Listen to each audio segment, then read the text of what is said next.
Hello दोस्तों, नमस्कार। आप सभी लोग स्वस्थ हों, सुखी हों, इसी कामना के साथ आज की स्टोरी का आरंभ करते हैं। और आज की हमारा जो टॉपिक होने वाला है वो रामायण से ही होने वाला है।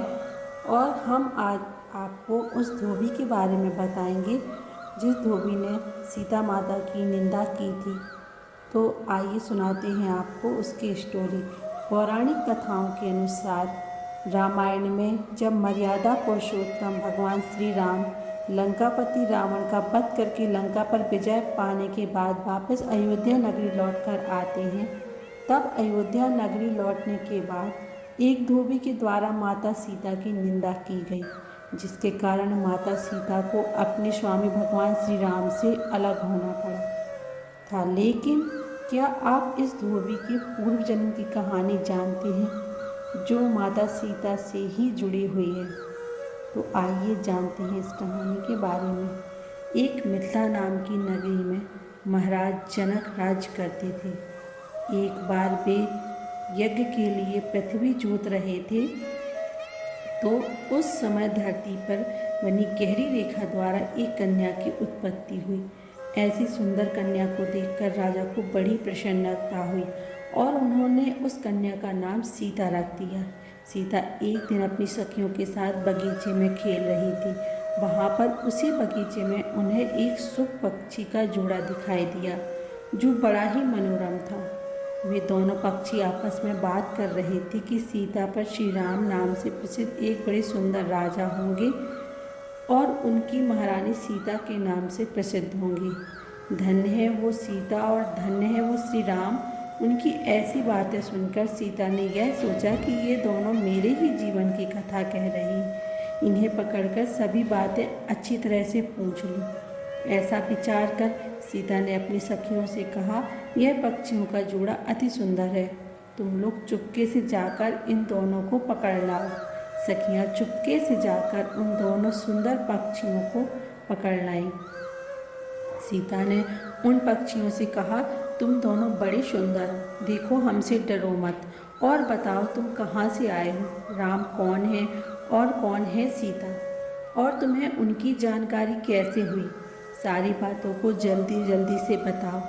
सीता के इस प्रकार पूछने पर दोनों पक्षी सब बातें बताने लगे। हे देवी, वाल्मीकि नाम से प्रसिद्ध एक बहुत बड़े ऋषि हैं, हम दोनों उन्हीं के आश्रम में रहते हैं। महर्षि वाल्मीकि ने रामायण नाम का एक ग्रंथ बनाया है, जो सदा मन को प्रिय जान पड़ता है। उन्होंने शिष्यों को उस रामायण का अध्ययन भी करवाया है। रामायण का कलेवर बहुत बड़ा है, हम लोगों ने उसे पूरा सुना है। राम और जानकी कौन है, इस बात को हम बताते हैं तथा इसकी सूचना भी देते हैं कि जानकी के विषय में क्या क्या बातें होने वाली हैं। तुम ध्यान देकर सुनो। महर्षि श्रृंग के द्वारा कराए हुए पुत्रेष्टि यज्ञ के प्रभाव से भगवान विष्णु राम के रूप में अवतार लेंगे और उनके 3 भाई लक्ष्मण, भरत और शत्रुघ्न प्रकट होंगे। सभी देवी देवता भी उनकी उत्तम कथा का गान करेंगे। श्री राम महर्षि वाल्मीकि विश्वामित्र के साथ भाई लक्ष्मण सहित हाथ में धनुष लिए मिथिला पधारेंगे। उस समय वहाँ पर भी भगवान शिव के धनुष को तोड़ेंगे और अत्यंत मनोहर रूप वाली सीता को अपनी पत्नी के रूप में ग्रहण करेंगे। फिर उन्हीं के साथ श्री राम अपने विशाल राज्य का पालन करेंगे। और भी बहुत सी बातें वहाँ हमारे सुनने में आई हैं। हे देवी, हमने तुम्हें सब कुछ बता दिया, अब हमें जाना चाहिए, हमें छोड़ दो। पक्षियों की ये अत्यंत मधुर बातें सुनकर सीता ने श्री राम को मन में धारण किया और पुनः उन दोनों से पूछा, राम किसके पुत्र हैं और मनुष्य अवतार में उनकी श्री विग्रह कैसा होगा?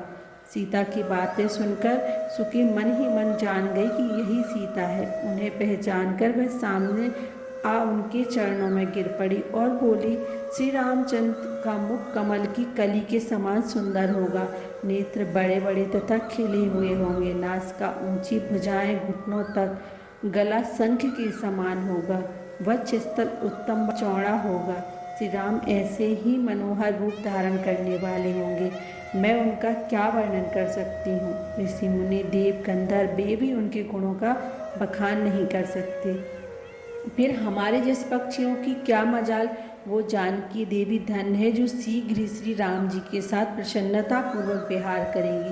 परंतु हे देवी, तुम कौन हो? पक्षियों की बातें सुनकर सीता अपने जन्म की चर्चा करती हुई बोली, जिसे तुम लोग जानकी कह रहे हो वह राजा जनक की पुत्री मैं ही हूँ। श्री राम जब यहाँ आकर मुझे स्वीकार करेंगे तभी मैं तुम दोनों को छोड़ूंगी। तुम इच्छानुसार खेलते हुए हमारे भवन में खुशी से रहो। यह सुनकर सुकी ने जानकी से कहा, हे देवी, हम वन के पक्षी हैं, हमें तुम्हारे भवन में सुख नहीं मिलेगा। मैं गर्भिणी हूँ, अपने स्थान पर जाकर प्रसव करूँगी, उसके बाद फिर यहाँ आ जाऊँगी। उसका ऐसा कहने पर भी सीता ने उसे नहीं छोड़ा।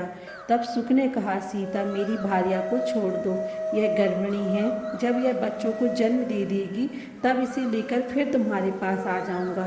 तोते के ऐसे कहने पर सीता ने कहा, हे सुक, तुम आराम से जा सकते हो, मैं इसे अपने पास बड़े सुख से रखूंगी। जब सीता ने उस सुकी को छोड़ने से मना कर दिया तब वह सुक अत्यंत दुखी हो गया। सुक ने कहा, महात्मा लोग जो बात करते हैं वह सत्य ही है, किसी के से कुछ ना कहें, मौन रह कर रहें, नहीं तो उत्तम प्राणी उन्मत्त प्राणी अपने वचन रूपी दोष के कारण ही बंधन में पड़ता है। यदि हम इस बगीचे में बैठकर वार्तालाप न करते होते तो हमारे लिए यह बंधन कैसे प्राप्त होता। इसीलिए मौन ही रहना चाहिए। इतना कहकर सुक पुनः बोला, हे देवी, मैं अपनी भार्या के बिना जीवित नहीं रह सकता, इसीलिए इसे छोड़ दो। देवी, तुम बहुत अच्छी हो, मेरी प्रार्थना मान लो। इस तरह उसने बहुत समझाया, किंतु सीता ने उसकी पत्नी को नहीं छोड़ा।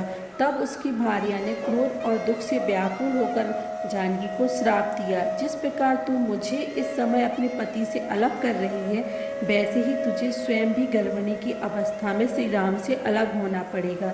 ऐसा कहकर पति वियोग के कारण उसके प्राण निकल गए। उसने श्री राम नाम का स्मरण करते हुए प्राण त्याग दिए। इसलिए उसे ले जाने के लिए स्वर्ग से एक सुंदर विमान आया और उस सुखी उस पर बैठकर भगवान के धाम चली गई। अपनी भार्या की मृत्यु हो जाने पर सुख शोक से आतुर होकर बोला, मैं श्री राम की नगरी अयोध्या में जन्म लूँगा तथा मेरे ही वाक्य से तुम्हें पति का वियोग का भारी दुख उठाना पड़ेगा। यह कहकर वह चला गया। क्रोध और सीता जी की अपमान करने के कारण उसका धोबी की योनि में जन्म हुआ।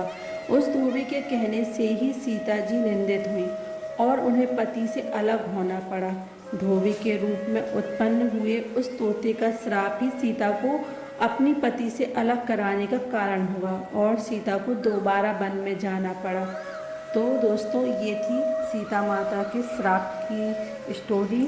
तो कैसी लगी आप लोगों को? अगर अच्छी लगी हो तो प्लीज़ वीडियो को लाइक कीजिए और इसी तरह की और प्रसंग जानने के लिए चैनल को भी सब्सक्राइब कीजिए। तो बाय बाय दोस्तों, मिलते हैं नेक्स्ट वीडियो में। Thank you.